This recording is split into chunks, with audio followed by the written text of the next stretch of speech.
साउ नमस्कार हजुर। ए जेठा पैसा तिर्दैनस्? ए हुन्छ साउ, म तपाईँको तिर्नलाई प्रयास गरिरहेको छु। म चाँडै मिलाउँछु। हुन्छ हुन्छ होइन छिटो तिर, हुन्छ साउ, मलाई हुन्छ आवश्यक परेछ। हुन्छ। कति फोन म गर्नु त्यो अस्ति फोन गर्नु भएको थियो, मैले उठाउनु पाइनँ हजुर। म चाँडै मिलाउँछु हजुर। चाँडो चाँडो गरे। हुन्छ साउ, हुन्छ हुन्छ। ल साउले तनाव दिने भए अब के गर्ने होला। अब यसरी साउले पटक फोन गरेर दुःख दिनु थाले। अब विदेशै जान्छु, विदेश नगइकन समस्याको समाधान नभए जस्तो लागेन। के तपाईँ वैदेशिक रोजगारीमा गएर आफ्नो र आफ्नो परिवारको सपना साकार पार्न चाहनुहुन्छ? विगत लामो समयदेखि विश्वास जित्न सफल दुविधा र मेन पावर मार्फत अहिले युरोप र खाडीका प्रतिष्ठित कम्पनीहरूमा भारी सङ्ख्यामा कामदारहरूको माग आएको छ। तपाईँको सिप र मेहनतको कदर अब विदेशमा। आजै आफ्नो सकल राजधानीसहित हाम्रो कार्यालयमा सम्पर्क राख्नुहोला।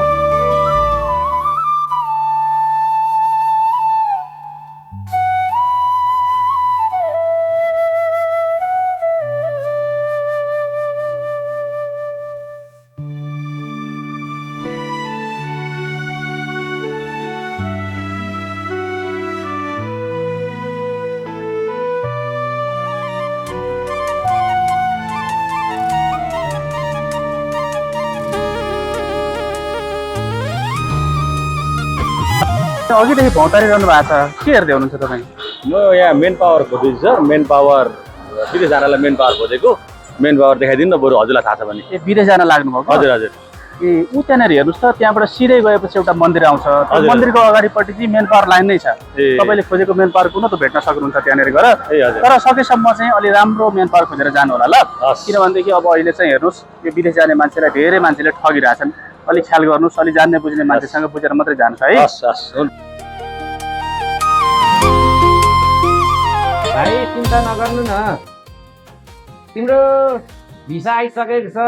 ढुक्क हुनुहोस्, राम्रो कम्पनी हो, मेरो उही आफ्नै कम्पनी हो। त्यसमा त केही चिन्ता पर्दैन भाइ। आउनु एकदम भोलि पर्सि नै आउँदा हुन्छ।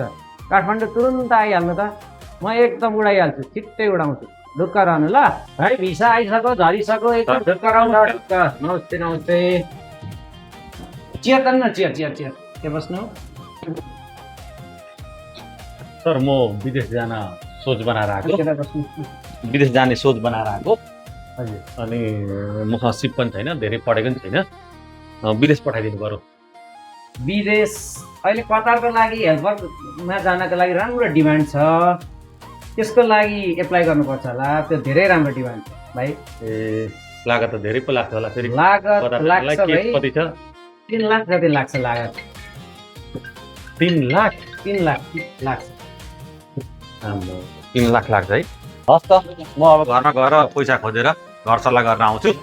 अनि म्यानेज भएपछि म हजुरलाई एकचोटि यहीँ आएर भेट्छु नि त ल। ल ठिक छ भाइ, जति सक्दो चाँडो गरेर आउनु। हजुर। कोटा सीमित छ। हजुर। ल जति सक्दो चाँडो गरेर। ओके ल भाइ।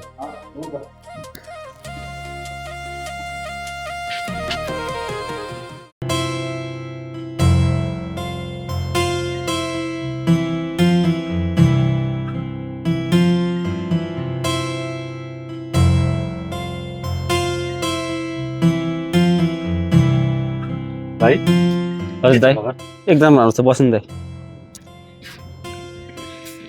एउटा समस्या परेर आएको कि म। हजुर। विदेश जानुपर्ने पैसा चाहिने भयो। पैसा पो मागौँ भनेर आएको भाइसँग। ए कति पैसा चाहिने हो? अब बुवाकै पुरानो ऋण छँदैछ। हजुर। बुवालाई पनि म तिर्छु। हजुर। भाइले अहिले 3 लाख रुपियाँ पैसा चाहिँ दिनुपर्ने हो मलाई विदेश जानलाई।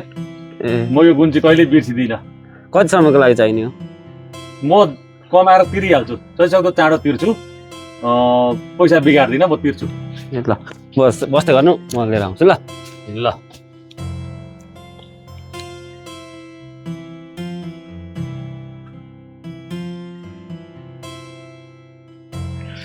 ल समयमै तिर्नु होइन, आफ्नो स्वास्थ्य पनि ख्याल गर्नु, भाइलाई नबिर्सिनु। समयमै पैसा समयमै फिर्ता गर्छु सर। ल हुन्छ, लाग्यो ल। ल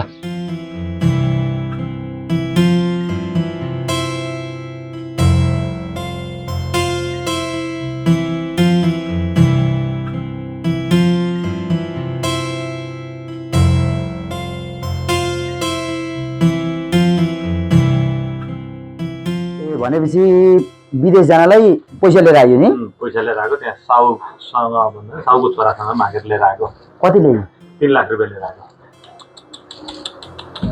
हेर भाइ अब म पनि धेरै वर्ष विदेश बसेर आएको होइन विदेशमा फल्दैन साह्रै दुःख गर्नुपर्छ श्रम गर्नुपर्छ है धेरै दुःख गर्नुपर्छ आफ्नो परिवार आफ्नो आमा बुवा कोही पनि त्यहाँ चाहिँ भन्न पाइँदैन साह्रै दुःख गर्नुपर्छ सङ्घर्ष गर्नुपर्छ मैले दिएको सुझाव मान्ने हो भने चाहिँ नि भाइ विदेश नजा भाइ विदेश नजा नेपालमै केही गर्ने धेरैवटा अवसरहरू छन् यहाँनिर धेरै गरे हुन्छ यति पैसा अब लिइहालिसस् होइन यसलाई यी लगानी गर मेरो साथी पनि यी बसेर चाहिँ धेरै उसले प्रगति गरेको छ एकचोटि एउटा भिडियो देखाइदिन्छु नि त एकचोटि हेर यहाँ होइन जस्तो यो मेरो साथीले चाहिँ है यहाँनिर धेरै हेर यस्तो राम्रो गरेको चाहिँ